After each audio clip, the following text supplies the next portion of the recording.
So, welcome, joyful matriarchs, to another heartwarming episode of Joyful Matriarchs Embracing Yahuwah's Love with five or more children.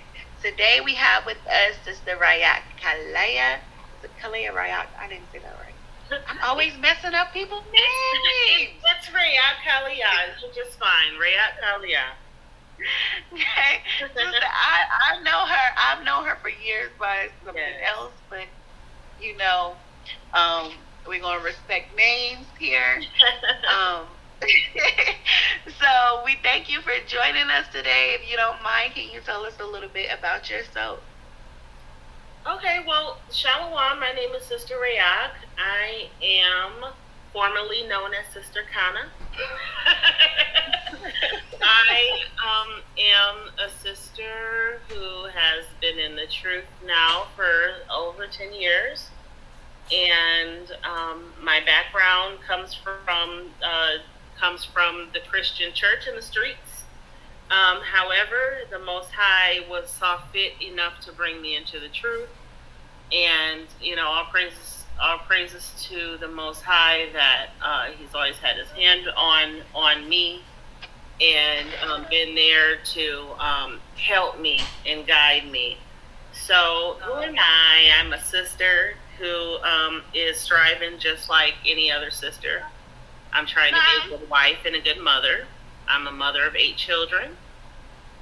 I have children that range from 8 years old all the way to 28 years old.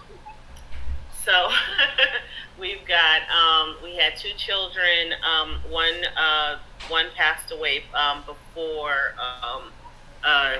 birth, before taking breath. So he would have been number 8.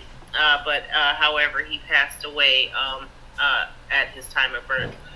So we were happy to raise 7 children, and that's about it. I got 6 boys, 2 girls, and I'm a mom. I'm a teacher. I am a business owner. I own several businesses here in Arizona, and what you would call a small business here in Arizona. And I don't know what else to say about myself. Looking forward to opening she can cook, y'all. Huh? I said, and she can cook. Oh, sis. Thank you, sis. I try to cook. I've kind of gotten a couple of recipes to go right for myself, and people, the children, let me get away with it. So I'll leave it at that.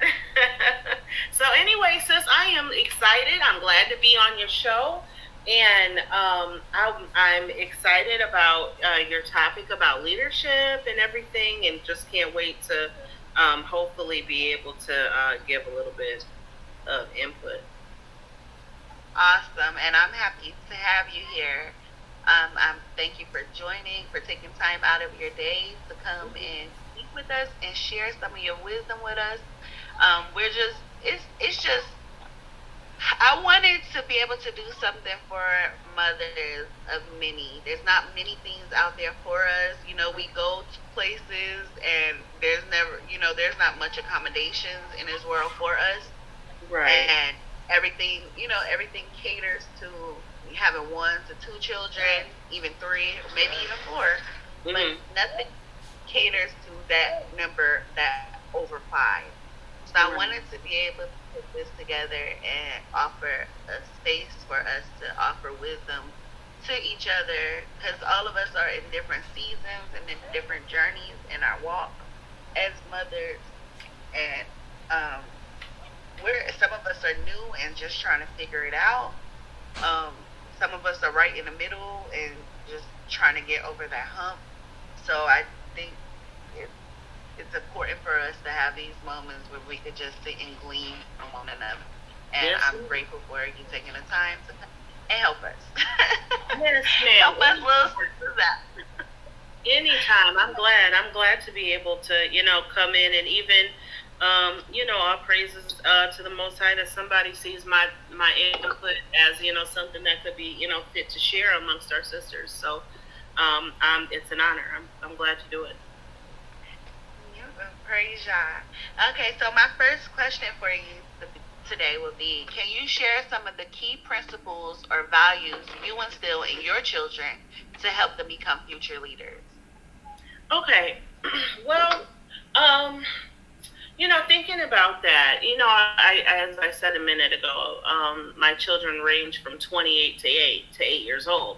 So, seeing them, seeing my daughter now and my adult children now, I realized that there were some things that I did directly to help them, and then some things I probably stumbled on and did indirectly that helped them in their quest to be leaders. And the one thing that I can say that I did rather directly is I made sure that my children always understood the why. So the best way I can explain that is, and I don't want to start using the term, the typical this or typical that. I don't want to put any of us into a box here. But the way I grew up in my family, and the way I know a lot of people grew up in their families, is you did what you were told and you didn't ask why. And with that being something that was heavy in my background, I was raised by my grandparents, and you absolutely did what you were told, and you didn't ask why. And that kind of left a hole there that I needed to have filled with all the why questions that come along with childhood and adolescence. So one thing that I make sure that to do with my children, one of the principles that I use is I make sure to explain the why. If I tell them something that I want them to do something, or even if I don't have time to explain, I make sure that they understand the why, even in that. So, for instance, if I'm telling my son that it's time to go to bed, and he may say why. Because my son goes to bed rather early at night. He goes to bed at 8:30, and sometimes there's still children outside playing when he's going to bed. And so when I send him to bed at night, he may ask me, why? Why do I have to go to bed so early, And me as a mother, one thing that I've come to understand is that you can give your child a lot of comfort, and you can give them a lot of comfort and a lot of reassurance just by explaining the why. So me telling my son, you wake up at 6 o'clock in the morning for school, right? And me explaining to him, having him count how many hours that is. How many hours, if you go to bed right now, how many hours will you have to sleep? You know how you like to rest. You know how you are in the morning when you wake up and you didn't have enough rest, right? And, and while he is explaining to me and I'm explaining to him, he's coming into a realization of why. Yes, I have to go to bed. Yes, I have to go to bed at 8:30. Here's why. Wait a minute. Oh, shoot. Let's see. 9:30, 10:30, 11:30, 12:30.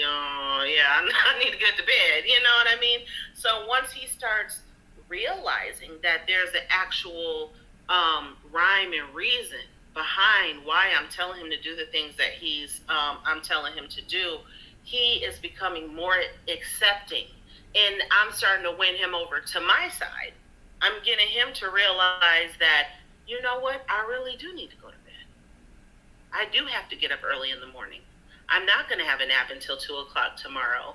I do have to, all of his obligations, he knows he's got obligations to do.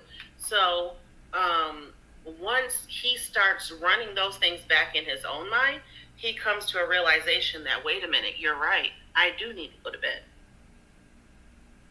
So, and it turns the whole situation from being the struggle of this child being fussed at, you know what I mean? Maybe acting out now. Maybe he's going to get in trouble now because he does not want to go to bed. You know, it turns that into now a situation of him helping, you know, me prepare him for bed. You know, Mom, I need to get my stuff out. So now what does Araya do? Since he understands the why, Araya gets prepared for bed.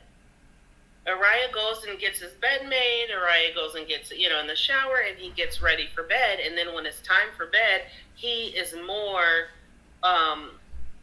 settled in the fact that even though I hear other children outside playing still, mind you, I even hear children outside playing still, but I'm ready to go to bed now. And it's totally because I take the time to explain the why. So that's a big one. That's good, and that is good because I have my kids like to ask why. They want to know why they're doing everything. Excuse me. They want to know why, especially my daughter Hefzibah. Hefzibah has a why for everything that you say to her. Like, she is really technical and very very technical. You have to tell her why you're doing everything. And you know, the growing up in the time that we grew up in, you know, it was you do as you're told. Children are to be seen, not heard. You do as I say, not as I do. Mm-hmm. All of that stuff. So we were taught that we don't ask questions, right? Children don't ask questions. Children don't say certain words.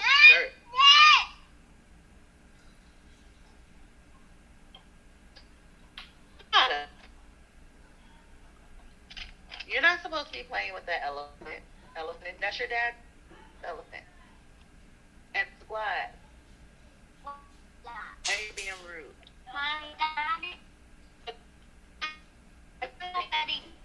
She's gonna have to father on that. Sorry about that. No problem. But yeah, it is very important to answer the why questions when they ask why. Why not? Why don't you want to answer your child and tell them why? Mm-hmm. So in your anger, you know, I think we forget, or you know, not so much as forget as much as we weren't taught that we're raising these people to be adults. Right. We have to teach them how to deal with their emotions, how to deal with questions, how to answer questions. You wonder why so many adults now don't know how to communicate. And it's because no one answered the why questions for them. No one sat down and talked to them and gave them the answers to what they were doing or why they were doing it. Can you please close that door?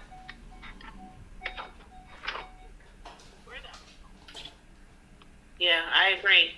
Unfortunately, I have to admit that I did not learn that tactic from our community. I learned that tactic from watching a Caucasian parenting class where there were a lot of Caucasians and they were actually forced to go to parenting class by the court. And so what happened is the court, I guess maybe they're in the middle of like a separation or something like that. And the people are ordered by the court to go to these classes. Well, I was watching just to see, I don't know, it just caught my interest. And it was a very long time ago. I was a young mother. I think my daughter was 3. My oldest daughter was 3 at the time. Or no. My second. See, that's how having too many kids. So many kids. It was my second daughter was 3. So I had 4 children at the time, and I was watching these classes, and I don't, you just get intrigued with different things that are going on sometimes, in TV land, and so I just happened to come across that. And it really caught my attention. The whole court process I've always been interested in courts and things like that. And so I was interested to see what was happening in these cases. Well, what they were teaching the parents was that when you don't provide your child with the why to something, what you're doing is you are cutting off you're cutting them off from being able to reason. You're kind of I don't have a good word to use. Stunting. Yeah, you're stunting their growth. You're stunting their development. Exactly. Yeah. And so, so what happens is, you learn how to, you're basically raising a slave. You're raising somebody who just does what they're supposed to do, and just yes sir, no sir, yes ma'am, no ma'am, and just let me please you and satisfy whatever it is you're saying. I mean, I could teach a dog to do that. You know what I mean? Precisely. And so, I have a cat. I used to have a cat who she communicated very well, and and it was through that owner pet command system that I used with her, and that's the same system that our people unfortunately have used in raising raising us. And so, with that being said, it was just something I never wanted to do, and I really wanted to figure out how to communicate with my children. Because again, at this point I have 4. And so it's like, okay, you're telling them to do something, and and they're asking you why, and I'm getting upset because you're not just. I'm getting upset at their thirst to learn. I'm upset at their, that them naturally trying to develop a sense of understanding. And just, don't ask me nothing. Just go in there, sit down and do what I said. Get somewhere and sit down. You know what I mean? And so that's what I thought being a parent was at one point, is just having them to sit down and getting them to listen and do what I say. But I didn't realize that they were missing something very foundational. So anyhow, I just try to make sure and explain to them, that why. And so again, like I said, with the case of Araya, the reasoning, everything that him coming to his own realization that, I really do need that, And it's kind of like the same thing that you would use if you were trying to convert in conversion, in converting someone from one, say another religion or ideology into the truth. First, they need to know why. Why should I convert? Right. What is this going to do for me? Mm-hmm. Okay, let's go to the next question. The next question I have for you is, I lost my question. Amira. Okay, how do you, sorry. No, it's okay.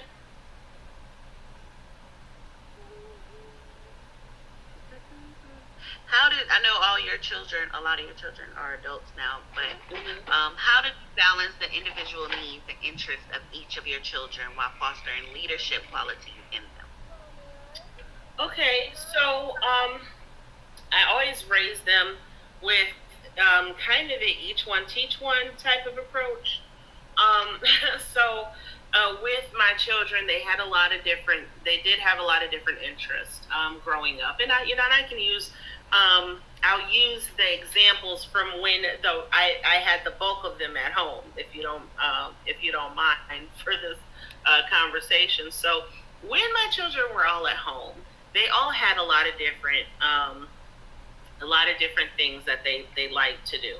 I had they were football, basketball. Some of them were in step courses, and then I was, of course, I was a lost individual at that time. I didn't, really know who I was or anything like that. So I just let it all go on. And, track, and they had a lot of different interests, sports wise, and then I had, a daughter who got into modeling for a while. I had, children that were in the Junior Olympics for a while. And so I was really pulled into a lot of different directions. And I did want to make sure that, I wanted to make sure that I found a way to make each of my children feel like their needs and their interests were important. You know what I mean? Not just to me, but to all of us. And so what I did in that situation is I would make everyone, all of the children, rally around that person, whoever it is who had the interest, at the time, or whatever. If everyone had it, even if everyone had a different interest, everybody, we were all obligated to go to each other's practices, each other's games, each other's, whatever, and to sit on the sideline. And then they were obligated to help one another practice and perfect whatever the craft was that they were learning how to do at the time. So, for instance, my son, my teenage son, Kenyatta, he was interested in learning karate. And so, so one thing that I did in my quest when I was first coming into the truth and trying to figure out how to get rid of worldly things and, whatnot, and we used to, celebrate birthdays and all this and that at one point, and I wanted to figure out what to do to, get rid of those, just to kind of stop doing some of those things. And so what I did is I told my children that every year, if they wanted to learn how to do something new, that tell me what it is that they wanted to learn how to do, and I would pay for them to learn how to do it for a year. Whatever it was, I would pay for them to learn how to do it for 1 year. So Kenyatta decided he wanted to learn learn about karate. So it was his personal interest, and we got him involved in karate and everything, but it wasn't just like him. It was like him, and then it was all of us. And then one thing Kenyatta was faced with doing after karate is showing us, okay, now you have to come home and you have to teach Emmanuel, which was his younger brother, his younger brother, he's about a year old younger than him, how to do everything you learned how to do in karate that day. You know what I mean? What you learned how to do. Did you teach Manny? Did you go over it with Emmanuel? Well, does Emmanuel understand how to do that? And the only way that they would earn their right to keep having this activity is if they were actually teaching their sibling. Wow, that's so. Yeah, and it was a thing that was like, we weren't going to go back and forth. There was no, I don't want to have to teach him, or I don't want to have to show him. Well, if you don't want to show your brother, then you don't, you must not be very interested in it. And so, right. That was, one of the things that I did, as a parent, and it was, because to save money, because I had too many kids, okay? So it was like, you know what I mean? Yeah, we're going to spread that knowledge around, you know what I mean? So, he had to come home, and he had to show his little brother everything he learned. And so, I would make sure that everyone was there to rally him on, and to make sure that he did well. So much so that his older brother, and I'm going to have to send you a picture of it one day, his older brother, who isn't with us anymore, actually joined the karate class with my son. So at the time, Kenyatta was maybe 5 years old, and Israel was about 15. So, wow. Beginning course with his baby brother, all just because he wanted to, support him. He was there to help him, and he wanted him to feel encouraged. So he got involved too. And so next thing you know, Emmanuel wants to get involved. Now all three of them are involved, and it's become there it's become a group interest. It's more than just one person now. And that's all because of, that their interest is sparked from the leadership of their brother, no matter. And so I say that, and I use that analogy to show that it doesn't even matter the age of the child that you make the leader. Even if there's older children, they will allow the younger one to lead, just as long as you put them, everyone in a position of, respect. And, everybody understands that, like, man, wow, he's learning something I don't know. That's something I'm interested in. That's something that has value, Wow. And so as long as they understood that the whatever it is that their brother or sister was learning, the value of it, and they had to learn it because you didn't have a choice but to sit there and watch him show you what he learned. And then, he'd be trying it out on people and stuff, and so, you can't help but want to learn too. And so they really kind of followed each other, throughout their childhood, joining each other's, into each other's interest, more so than, they all discovered new ones. But they were, I think that it's safe to say that by the time everyone got it off into their teenage years, that they were really ready to kind of venture out and to try all kinds of different things, so more so than just the family guided, activity where everyone is there rooting you on and this, that, and the other. My son got to be 13 and I said, what do you want to do? He said, I want to be a pilot. And I'm like, okay, cool. And, so I was homeschooling him. So I said, okay. And so we started going to the library so that he could find out, what it took to be a pilot. Fast forward 2 years later, when he turned 15, we took him to the Chandler Airport in Arizona and surprised him with his first plane lesson. And so after that, he just took off. He just started flying. He has gone up several times in the air for himself. And And these are things that, this is something that he came from just learning, about different activities and stuff like that from his brothers and sisters and their interests. And then he learned how to take a stand for himself and say, yeah, I'm interested. I'm interested in something too. I want to learn how to fly. And, and guess what? And so when he went to go learn how to fly, guess who was there? All his brothers and sisters standing there crying, watching them go take off, into the air. We're all there to cheer him on. And so, showing them that, it's not all about you, number one. Showing them that, there's, yes, it's wonderful to learn things and to have your own interest in everything. And we're all there to celebrate you, but, you need to be there to celebrate your brothers and sisters too. I think that's kind of made them, and for better or worse, mind you, for better or worse, that have made them a closer knit brothers and sisters, okay? And I say for better or worse, because there's times when they're hidden things, you know what I'm saying? Trying to cover up for each other, all this, they'll do that as a group too.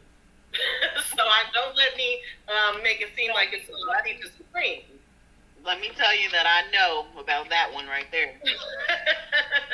There's no bond like brothers and sisters. Exactly. And so, it was a blessing that I was able to use, that bond in a way to make sure that each of them felt important in the things that they were interested in and the things that they, and then we were all able to also share it and support one another. That's awesome, sis. Wow. Well, are they all the way down their street? Huh? My kids are running down. Oh, they'll be back. They're racing. Yeah, they're racing. They will come back. My next question. Oh, Okay, so you answered that with that question. Okay, my next question would be, how do you address, or how did you address challenges and conflicts that arose among your children in a way that promoted leadership and problem solving skills?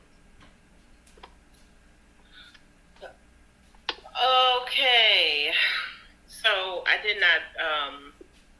I knew that they asked me that before, but let me just say that there's no real there's no one answer to that.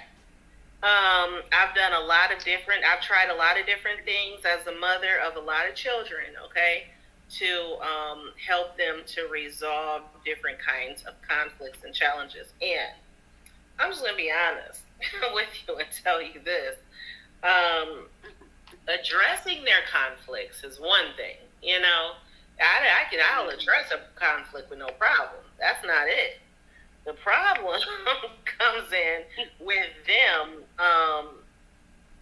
It comes in with the child theirself being willing to humble themselves. You know, being willing to humble theirself enough where they can accept the correction and the fact that they're being given correction about their sibling. Now, and I'll say this because a lot of times siblings, they may not all hold the correct amount of respect for one another. You know what I mean? Like, you're looking at him like, you know, especially when we have a lot of children. My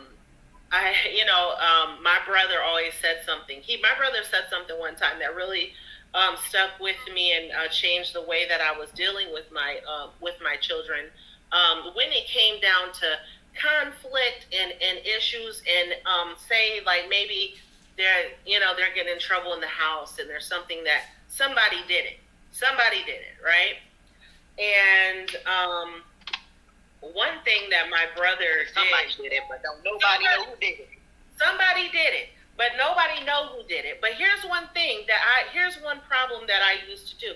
And so listen up, moms who have a lot of children too, especially if you have a good even number. Okay, because at the time, there was a time when I had a good even number, 6 children, let's say 6. Okay? And so those children were addressed, and this is something I had to really realize this and take accountability for this. These children were, their names are Tahashi, Israel, Darrell, Eileen, Kenyatta, and Emmanuel. Okay? At the time, I had 6 children. Tahashi, Israel, Darrell, Eileen, Kenyatta, and Emmanuel. But do you know how they were addressed? Kenyatta and Manny. It was Kenyatta and Manny. Kenyatta and Manny did it. That Kenyatta and Manny is not a Voltron here. You know what I'm saying? It was Kenyatta and Manny. You know what I mean?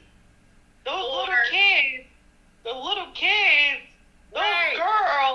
Those girls. It was the girls. It was the girls. And then don't let it be the oldest child. The oldest child got the nerve to tell me, the kids did it. The kids. What are you talking about? The kids. The kids did it. Kids are annoying. Right. One thing I had to learn about with them in conflict is that it was not always Kenyatta and Manny. You know what I mean? It was either Kenyatta did it or Emmanuel did it. You know what I mean? You cannot lump them together and try to prosecute them as, you know what I'm saying? All because you're the one who had 2 kids at the same, you know what I mean, right back to back. You can't now sit here and hold court and they both are always, the 2 culprits. Because that's not, you know what I mean? They're individuals. And so, I don't know. It's always Connor or Jackie. Or Brunel. Yeah. And so here's the thing, is that it would be Kenyatta and Manny, Eileen and Darrell, Tashi and Israel. You know what I'm saying? I had all of my kids linked They all had a partner in crime. I Everybody, that's how it is here. Everybody got a partner in crime. Bernell and Moses, Noah and Enoch, Hephzibah is a poor, Kana and Kingdom. Oh my gosh, Kana and Kingdom are the worst. Oh my gosh, Kana and Kingdom. She just be dragging Kingdom around here to just get him in trouble. Yeah, she like, let's go. And Kingdom just be like, all right, I'm coming with you. That's funny. I talk about Kenyatta and Emmanuel that way too, because Emmanuel was crawling, and when Kenyatta had just started walking, and then Emmanuel was crawling, and Kenyatta was talking really well, but Emmanuel, he was still maybe 7 months, 8 months old, and he hadn't really said anything yet. But Kenyatta, I remember this vividly. And so now, mind you, these children are 16 and are 18 and 16 years old now. And so, but back then, I remember my son one day, and we were Christians, so we were in church, and so we come home from church, and we just got in, and my son was tired, Kenyatta, one who was 2 at the time. So he had a little baby rocking chair. So we walked in, so he burst in the door, and he went straight to his rocking chair and sat down and just started rocking, you know what I mean? Like, he was just irritated, because now, mind you, we were church people. We had been in church all day. So he was trying to decompress. Next thing you know, here comes his little brother. I put his little brother down next to him. And so you could see the gears turning when this child gets the idea to go do whatever it is that they were going to go do. And so he gets up, sure as I'm sitting here, goes to his little brother, said something to him which was not in English, mind you. And whatever he said to him was not English. And so whatever he said to his brother started rocking himself until he started crawling into the dining room. And they both wind up under the dining room table. Now later on, I come and catch them in there with candy. The 2-year-old and and Emmanuel, I think, was maybe 8 months old at the time. And so, it's like they were partners in crime from the beginning. You know what I mean? And I think that maybe that was the birth of Kenyatta and Manny. But I had to learn how to separate them, because as time went on, the things that they, when they were getting into trouble or were, having a conflict either with one another, sometimes now when it turned into them getting older and having conflict between each other. So now I got to decipher, why is this conflict happening? And I can't blame Kenyatta and Manny. You know what I mean? I need to figure out who's done what. Is this something Kenyatta is doing?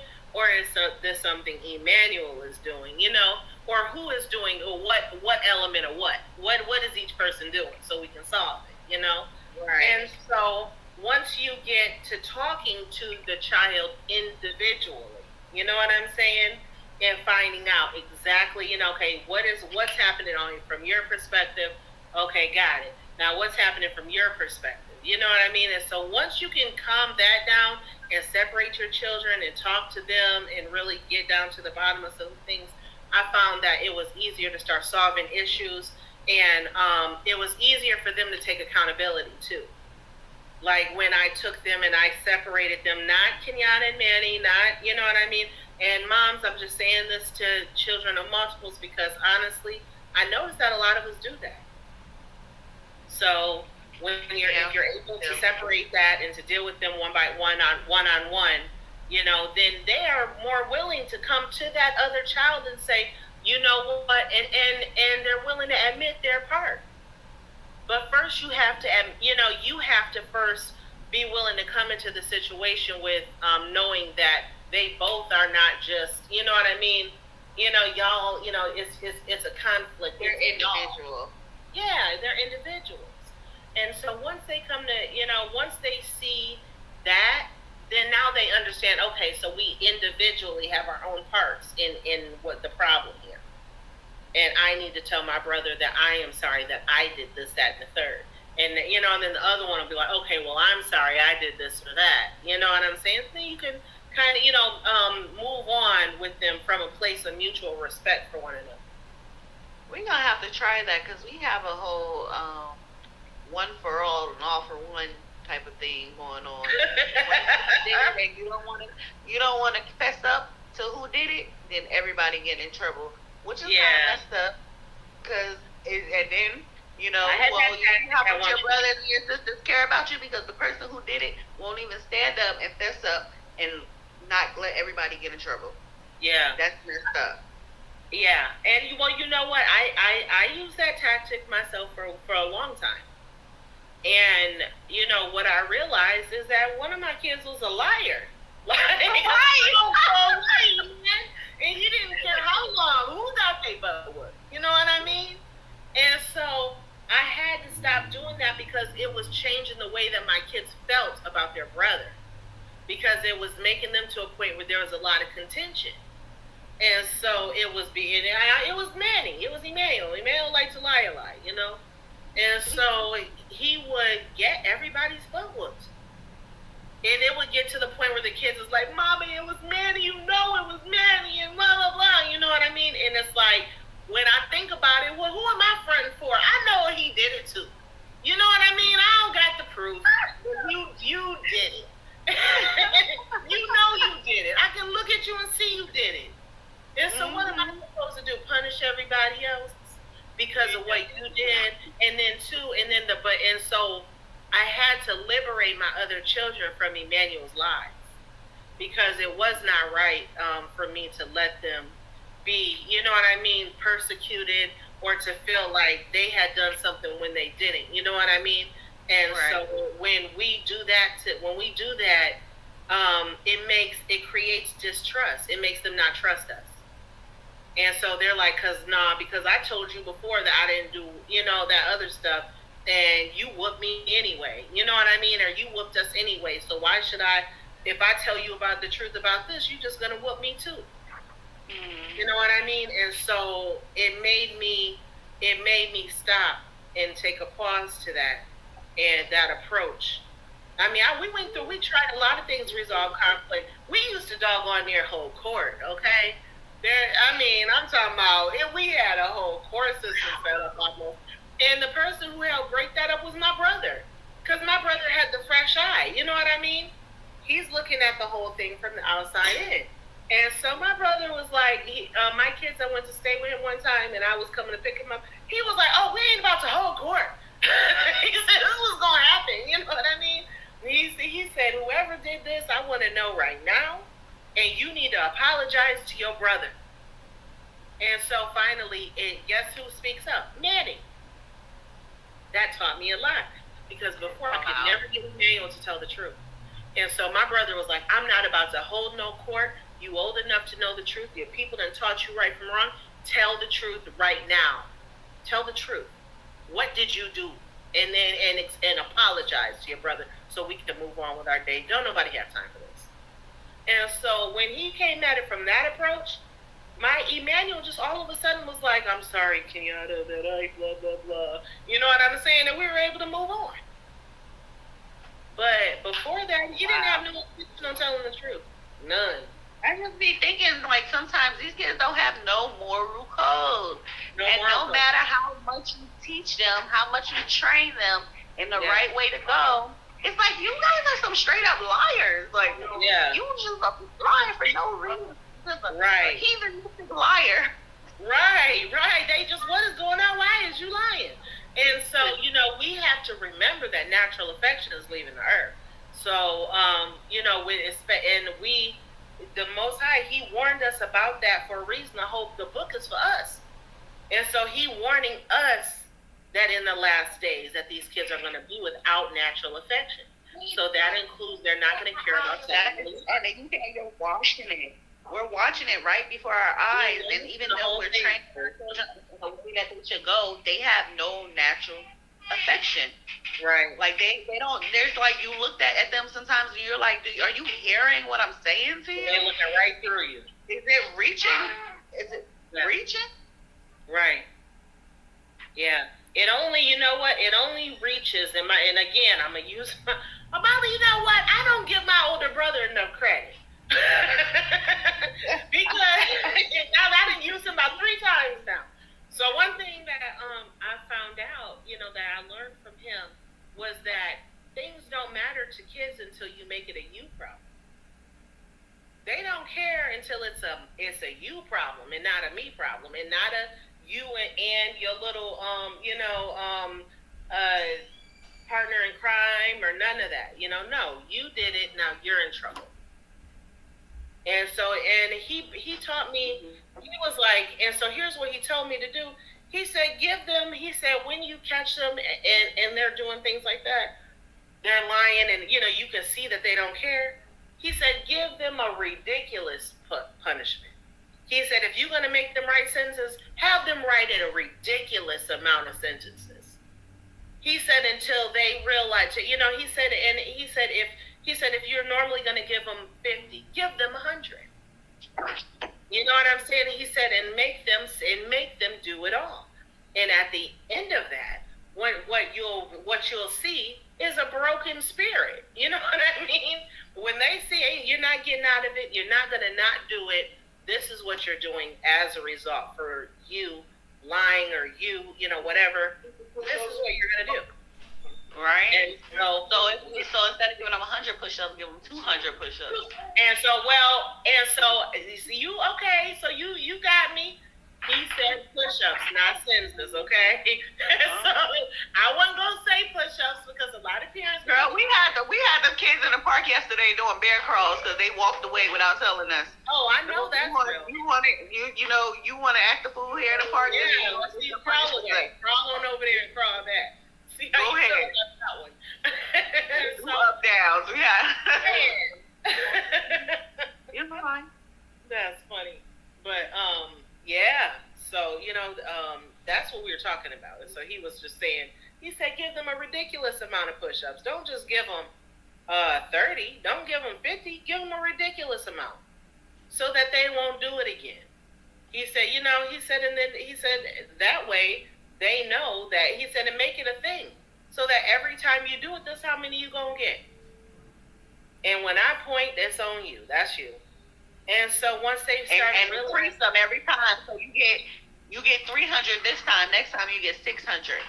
Mm-hmm. You get 600 this time. Next time you want to get 1,000. Right. Ridiculous. You want to be ridiculous? Let's be ridiculous Let's together. be ridiculous. Let's be ridiculous. Let's be ridiculous. You know what I mean? And so to the point where they will see. You know what I mean? That only person getting hurt here is me. Only person Mom act like she don't even care about me. Daddy don't even care about me. You know what I mean? They go there sweating and crying and holding their arms, looking at you, waiting on you to feel bad, waiting on you to break. See, they're waiting on you to break. And if you don't, you know what I mean? Then if you don't, then the problem is normally solved.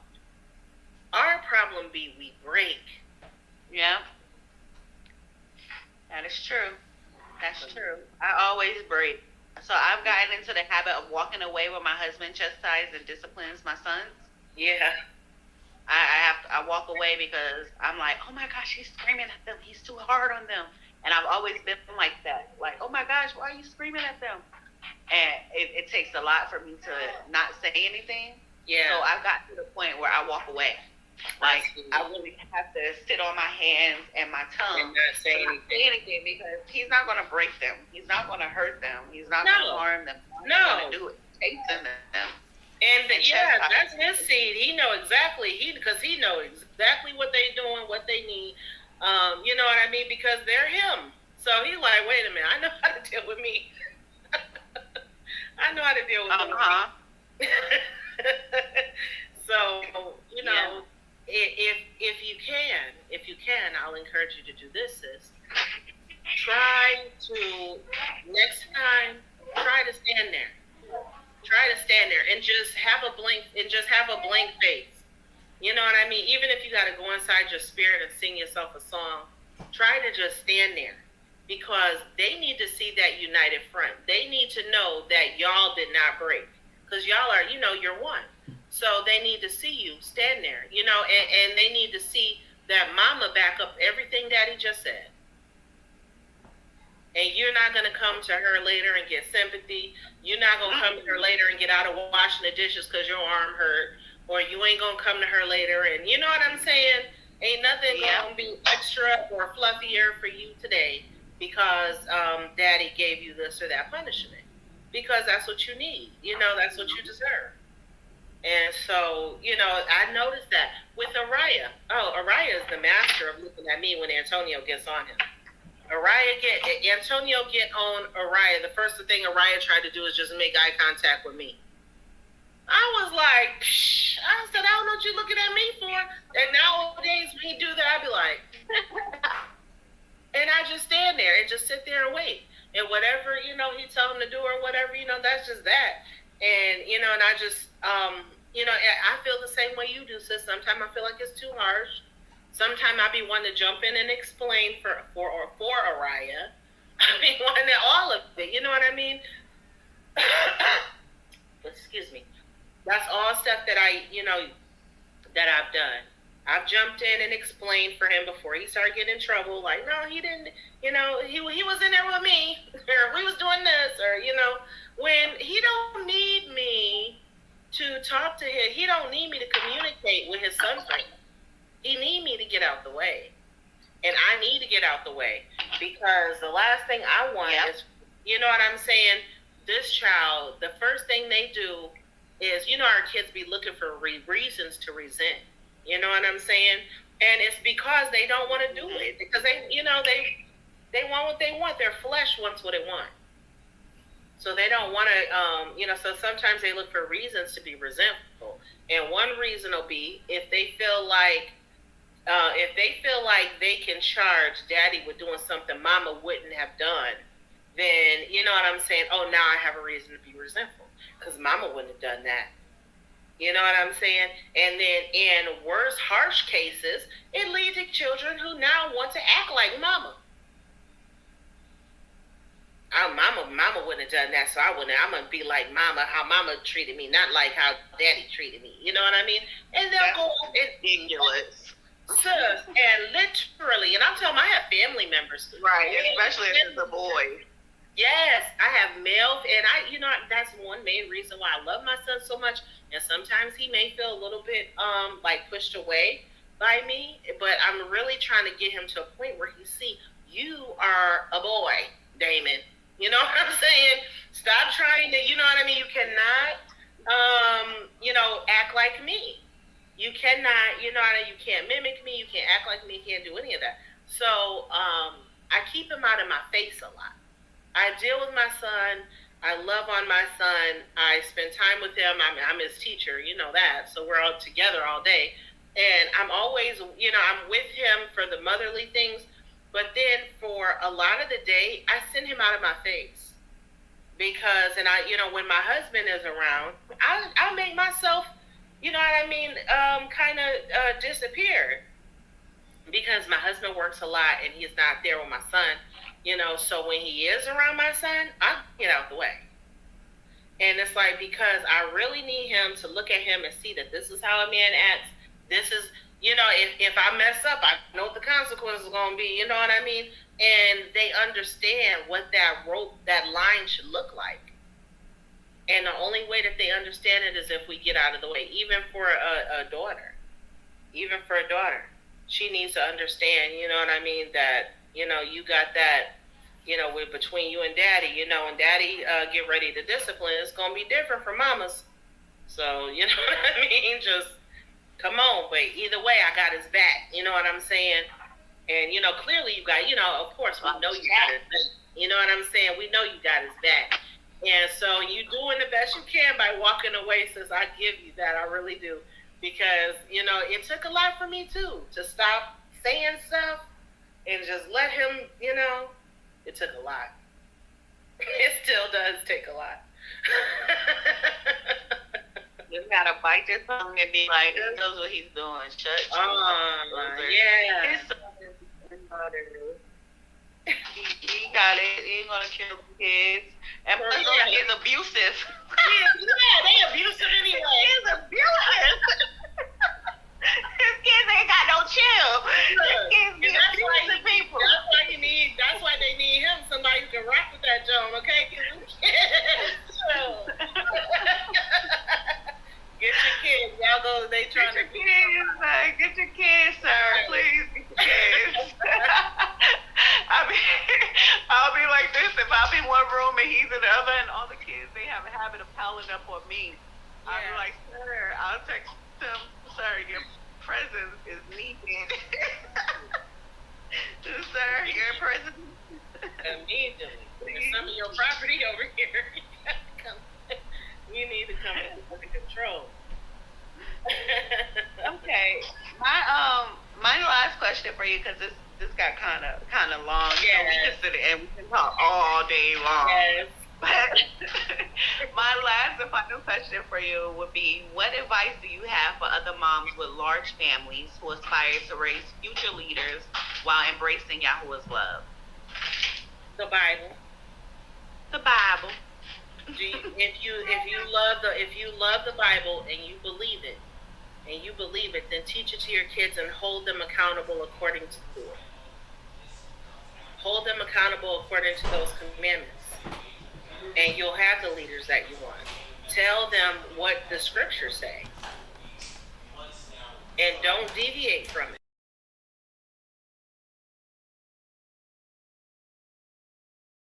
And don't deviate. You have to hold on to that word and to keep it out in the forefront, you know what I mean, in front of your children. And you cannot be a hypocrite. Don't sit there and sin and do stuff in front of them kids and then and then try to teach them the scripture. Because let me tell you something. Now that can tell you this in my experience as being a parent and a teacher. If you lie and you tell your kids not to lie, and you get on that phone and you tell a lie in front of those kids, you are now a liar and a hypocrite, and they are not going to listen to you. Mm-hmm. They may do what you say, but they, in their head, and I can tell you this from being a child myself, in their head, they're calling you names. In their head, they're calling you a liar. They're calling you all whatever name they know. They're calling you that. And another thing that they're doing is that they are deciding that what you're teaching them ain't that true. So don't be a hypocrite. Follow the scripture. If you're going to teach them according to the commandments and you want your children to be raised in Yahuwah's love, then be the example, a real example, not a fake example. Don't sit here and say one thing and do another thing. Don't do none of that. Keep to the law. Hold yourself accountable. And if they come to you and they tell you something that you did wrong, accept it. Accept it. And repent to them and to the Most High. So that they can see that if this word is true and the things that it says are really real and this is really the way that we need to live.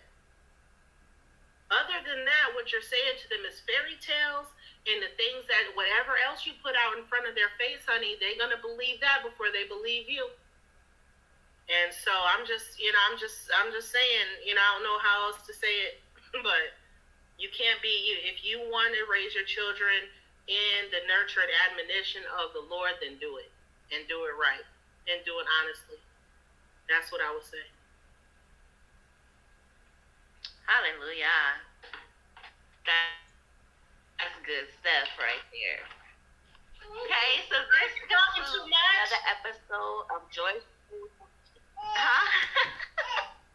What you say? I'm sorry for talking too much. I'm going to keep my answers quick next time. Thank you all for tuning in to another episode of Joyful Matriarchs, embracing Yahuwah's love with 5 or more children. Until next time, remember that we are to train up our children in a way that they should go, and that includes training them to be leaders. They won't be children forever. They are going to grow up, and they are going to be, we like to say, children are the future. That is so very true. Children are the future, and you have to train them now for adulthood. So keep in mind that you are a part of a very important work. You are seen, you are loved, and what you are doing now is not in vain. Until next time, Always remember Yahushua, Yahushua. Always keep him on your mind. Stay with Yah.